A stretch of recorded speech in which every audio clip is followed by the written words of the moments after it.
Oke, jadi eh, saya mengulang ya menyampaikan sedikit terkait program kreativitas mahasiswa. Jadi ini kami dapatkan materi kemarin ketika pengarahan dosen-dosen yang nanti akan disiapkan menjadi penilai internal di perguruan tinggi di masing-masing perguruan tinggi ya. Kebetulan kemarin kami diundang ya dan mendapatkan pemaparan dari salah satu tim pengarah PKM ya di Direktorat Bilmawab Dikti di pusat ya.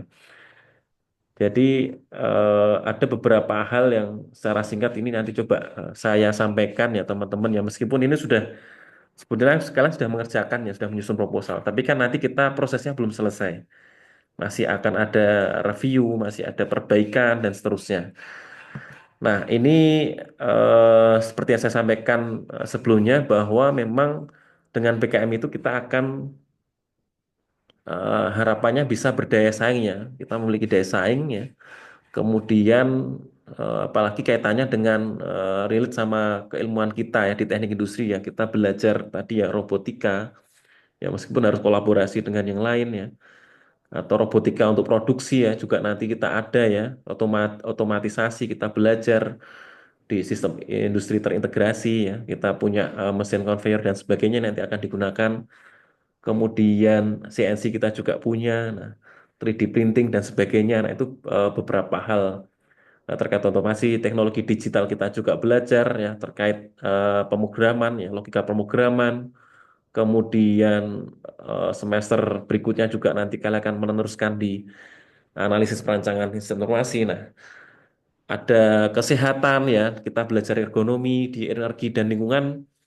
Kita juga belajar ya kalian belajar tentang ekologi ya. Jadi bagaimana terkait lingkungan kita ya.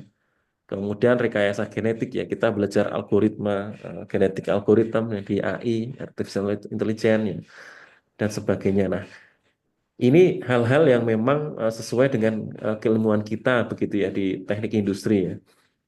Jadi selain daya saing juga sebenarnya di PKM ini akan mengajarkan kita ya tentu saja beberapa hal yang lain ya.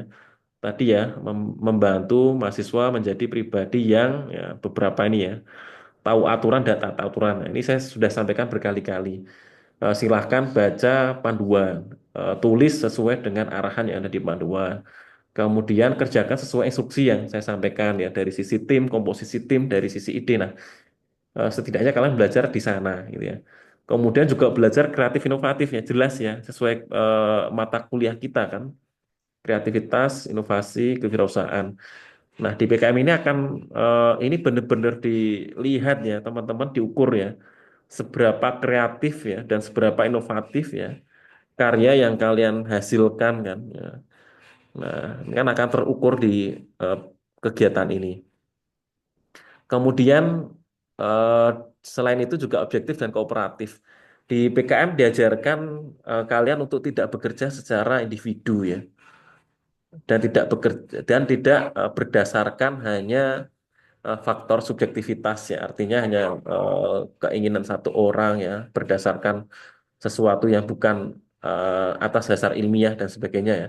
Nah, jadi memang kalian dituntut untuk bisa berkolaborasi ya bisa bekerja sama dengan satu tim ya bisa belajar dengan teman dari multidisiplin ilmu yang berbeda dan saling melengkapi. Nah, itu kan harapannya kan ke sana ya. Karena nanti di dunia kerja kalian akan bertemu juga kan tidak hanya teman-teman yang satu keilmuan ya, tapi akan bertemu dengan berbagai eh, program studi kan. Nah, ini di PKM diajarkan untuk ke sana gitu ya. Kemudian saya sampaikan sekilas ya, saya mengulang sekilas ya. Alurnya tadi saya sampaikan ada beberapa ya, nyusun proposal, seleksi internal, seleksi pusat, ya, ada monitoring evaluasi atau PKP, laporan sampai PIMNAS. Kalau sampai PIMNAS dan juara, ya sekali lagi nanti kalian akan dapat rekognisi bisa bebas skripsi dan dijamin dapat beasiswa untuk lanjut S2 ya di pasca gitu ya. Jadi memang karena ini perjuangannya panjang sehingga juga apresiasi dari pemerintah dari kampus juga tinggi. Nah, ini masalah administrasi nih ya, teman-teman ya. Tadi masih ada beberapa proposal yang kita coba sampling ternyata masih cara penulisannya masih banyak yang salah, tidak sesuai kan. Padahal sudah ada contoh proposal, sudah ada template-nya. Nah, itu bagian dari kita belajar tertibnya. Nah, dilihat di sana. Ya, mohon maaf. Nah, saya pengen langsung ke penilaian ya, karena nanti kita bahas terkait penilaian. Oke. Nah, karena ada insentif, ada PKM pendanaan ya. Kalau insentif ini angkatan 2024 nggak masalah, baru awal. Tapi kalau di 8 bidang, yang angkatan 24 sebagai anggota, oke gitu ya. Tapi jangan jadi ketua. Karena secara keilmuan akan kurang gitu ya. Oke. Saya pengen melihat di ini ya, penilaiannya ya teman-teman ya. Oke. Nah, kalau seleksi tahapnya kan seperti ini. Hmm. Ada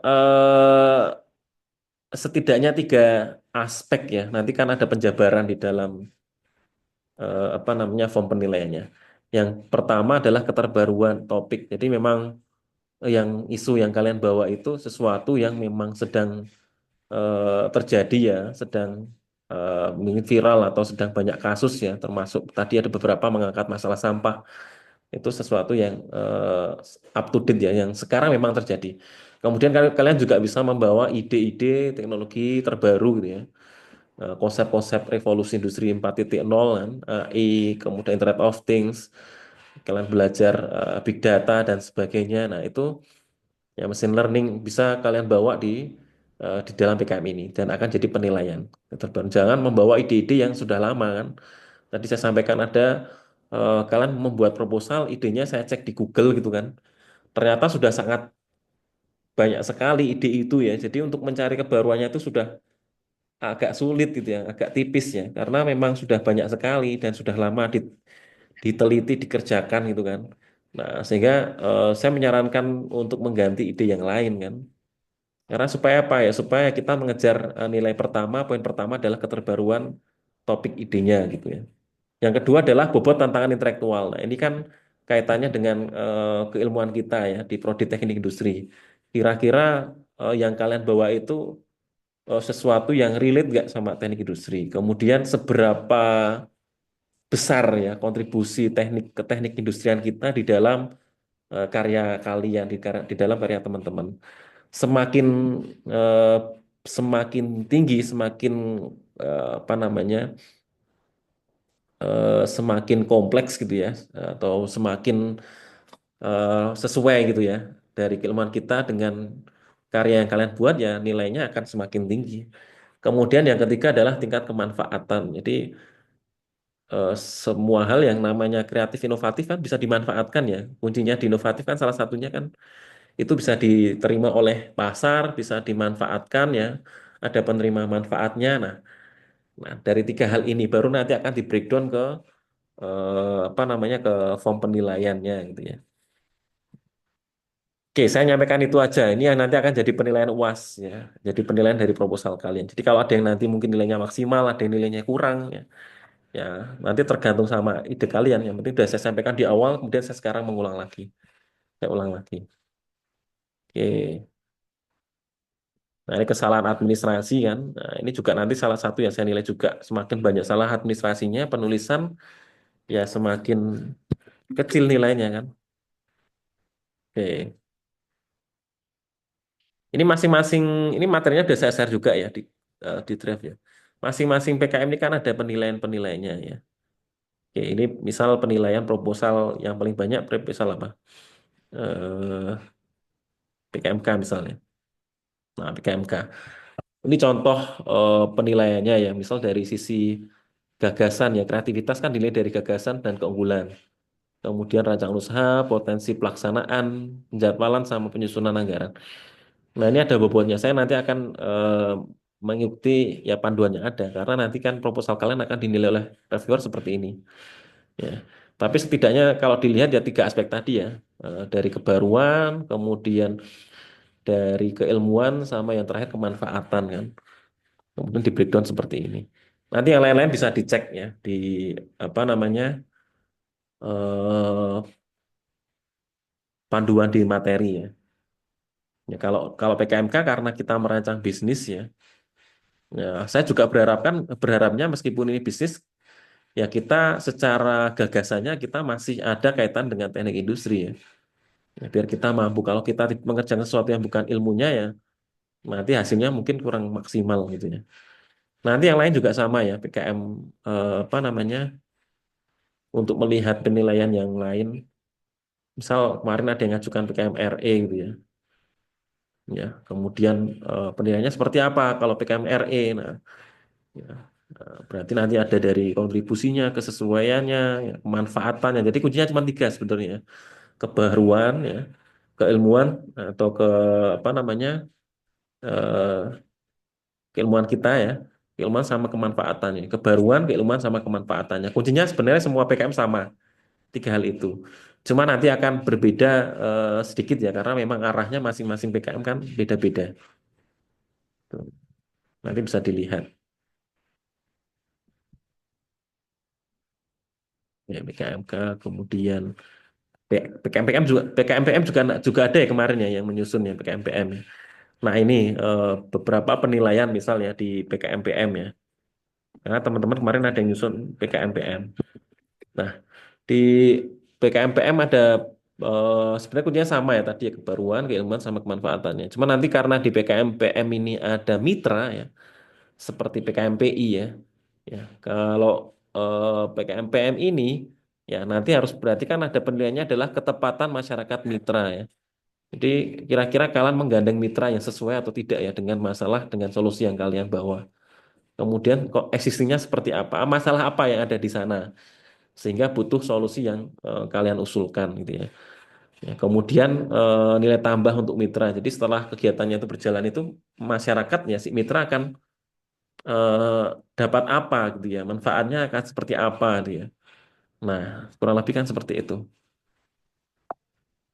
Oke, nanti yang lain sama ya. Kalau PKMPI juga sama. Jadi kalau PKMPM ini kan mitranya tadi ya, mitranya mitra non profit ya.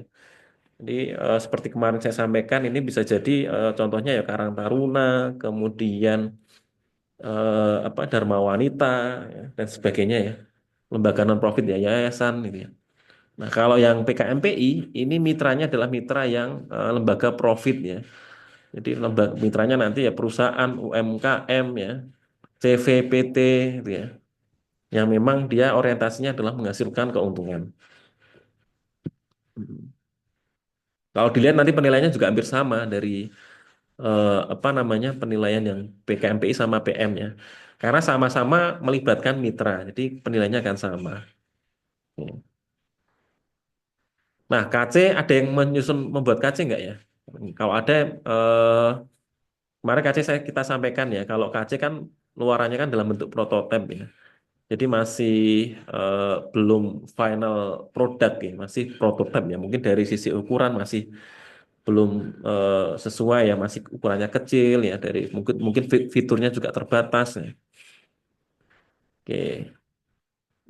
Kemudian di atas KC ada lagi nanti ada PKM namanya karya inovatif ya KI ya. Nah, kalau karya inovatif ini sudah produknya sudah siap ya, siap dipasarkan gitu ya, sudah siap diproduksi massal ya intinya ya BKMP. Ya. Jadi memang masing-masing skema kan sudah ada peruntukannya masing-masing. Oke, mungkin itu yang sedikit saya tambahkan, teman-teman. Silakan kalau ada yang mau ditanyakan.